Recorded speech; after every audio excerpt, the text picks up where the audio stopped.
Bom dia, meus amados, a graça e a paz do Senhor. Hoje vamos estudar 2 João, capítulo 1, verso 1, que diz: O presbítero, a senhora eleita e aos seus filhos, a quem amo na verdade, e não apenas eu os amo, mas também todos os que conhecem a verdade. Bom, queridos, vamos iniciar hoje, o estudo da segunda carta do apóstolo João. Nesse primeiro verso que ele escreve, a quem está se dirigindo, que seria uma senhora eleita aos seus filhos, uma família que ele conhecia. E vamos aproveitar esse primeiro verso para fazermos uma introdução sobre essa segunda carta, explicar algumas questões sobre ela. Bom, queridos, essa carta foi escrita, obviamente, pelo apóstolo João. A data aí é entre o ano 85 ao ano 90 da nossa era, é uma data que não é muito certa, E lembrando, como Jesus morreu ali cerca do ano 30, ano 33, cerca do ano 30, da nossa era. Então aqui já haviam passados 50 anos, 55 anos desde a morte de Jesus. Lembrando que o apóstolo João, claro, ele acompanhou a trajetória de Jesus. Muitos dizem que ele era um jovem, Ele tinha uma idade baixa, talvez seja o mais jovem dos apóstolos. Então que já se passaram 55 anos desde a morte de Jesus. É claro que nesse período as igrejas cristãs se espalharam por toda a Ásia, por boa parte do território europeu, foi uma expansão muito rápida. E aqui o apóstolo João provavelmente seria o último dos apóstolos ainda vivo. É claro que ainda o apóstolo João escreveria ainda a sua terceira carta, e também a carta do Apocalipse, que ele teria escrito depois disso aqui. Então o apóstolo João aqui já está numa idade bastante avançada, Por isso que ele começa a carta dizendo o presbítero. No caso aqui, o presbítero não seria o cargo, a função dele na igreja, mas, porque nós sabemos qual é a função do apóstolo João, que é obviamente ser um apóstolo, mas aqui não se trataria do cargo. A palavra presbítero quer dizer ancião. Então o apóstolo João, apenas como uma pessoa que já muito velha, muito idosa, ele se refere como um ancião. Aqui está o ancião de vocês escrevendo a senhora e aos seus filhos. A maioria dos comentaristas considera aqui que o apóstolo João teria cerca de 90 anos. Então, realmente, uma idade bem avançada.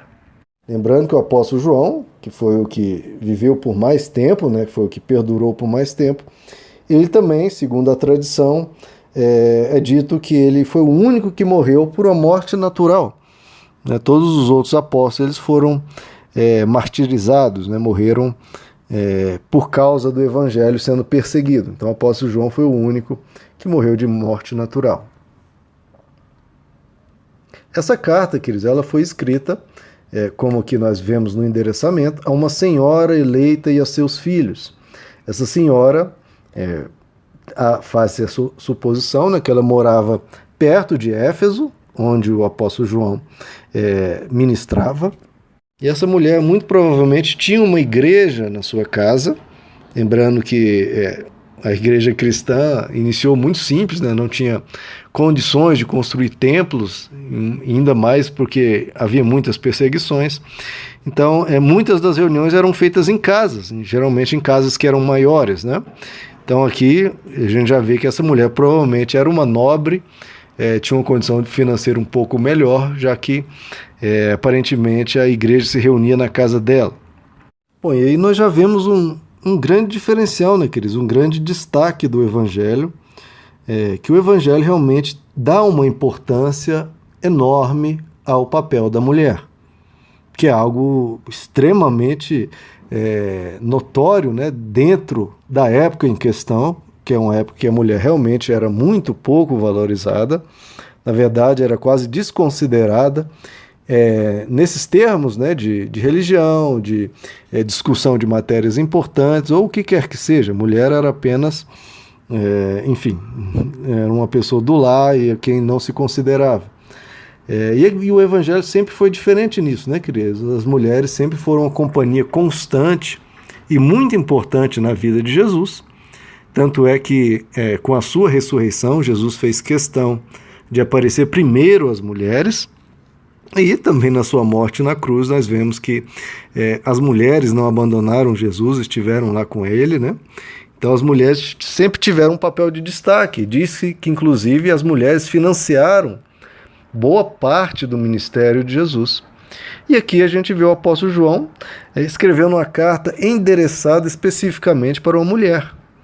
Ele poderia, claro que o apóstolo João tinha uma quantidade enorme de homens, né, com os quais ele convivia e ensinava, mas veja que ele aqui escreveu uma carta endereçada a uma mulher. Lembrando que o Evangelho tem esse princípio, queridos, de não fazer diferenciação.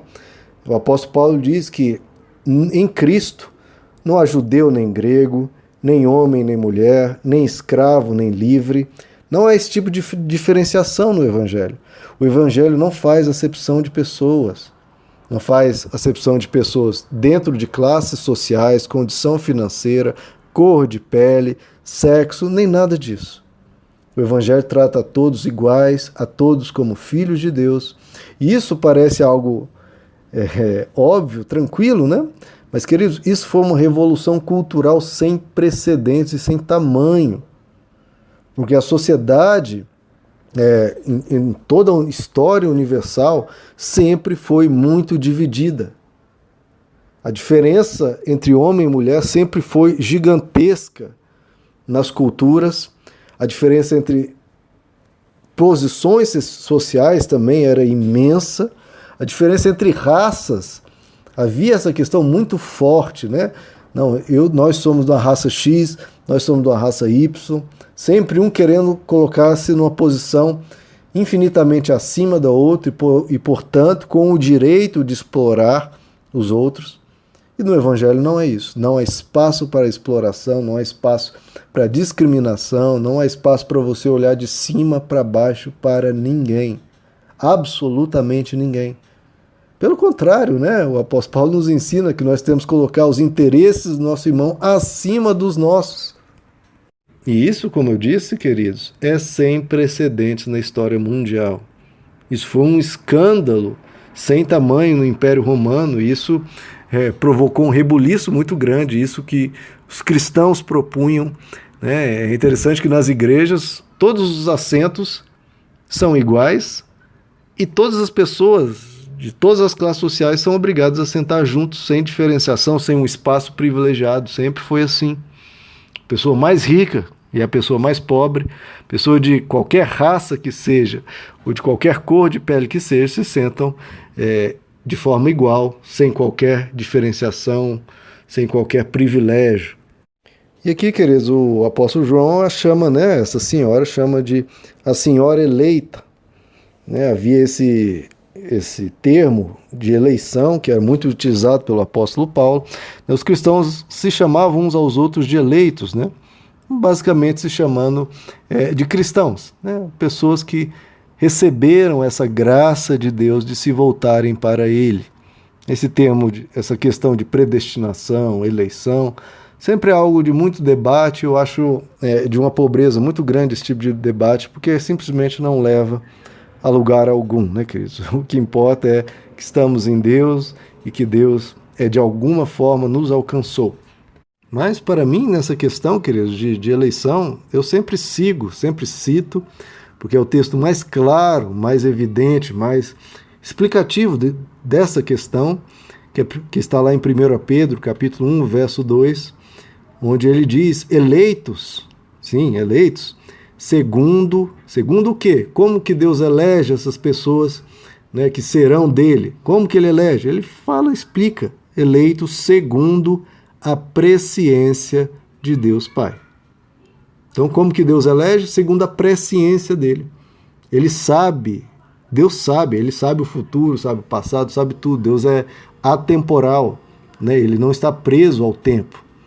Então ele olha o futuro como olha o passado, como olha o presente. Da mesma forma que você está olhando o presente, Deus olha o futuro, o passado, olha tudo. Está acima dessa questão temporal. e pela presciência dele, porque ele sabe quem vai desejar o Evangelho, quem vai desejar a vida eterna, quem vai desejar as coisas boas que Deus oferece, quem deseja amar e viver a sua vida não apenas em função de si mesmo, mas em função dos outros, tendo compaixão, sendo uma pessoa que se importa. Deus, sabendo isso, sabendo como cada um reagiria, né, à oferta do Evangelho, ele elege aquelas pessoas que ele já sabe que querem, que vão querer, que vão responder positivamente. Então, eleitos segundo a presciência de Deus Pai. Bom, então, queridos, nessa carta, como nós vimos, endereçada a uma mulher, endereçada a um grupo pequeno de pessoas, né, diferente de algumas cartas que são abertas às igrejas, ele fala diretamente a essa senhora. Então nós vamos estudar aqui o que o apóstolo João vem trazendo, vem exortando essa mulher nos caminhos de Cristo, né? Lembrando que ele está numa idade muito avançada, então tudo que ele fala agora é realmente uma preocupação que as pessoas se guardem, porque todos os outros apóstolos já haviam morrido e ele era o último, então havia uma preocupação que as pessoas perseverassem na fé. E que a gente tenha esse cuidado, queridos, de perseverarmos na fé, perseverarmos em Cristo, e que a gente veja essa maravilha do Evangelho, de tratar todos iguais, de trazer essa bênção, né? De não fazer acepção de qualquer tipo. Isso, o mundo é assim hoje, queridos, porque o Evangelho agiu, porque senão estávamos ainda nas mesmas condições de antigamente. Obrigado, Senhor, por ter transformado a realidade social por meio dessa verdade em Cristo Jesus. Meus amados, que Deus os abençoe, a graça e a paz do Senhor.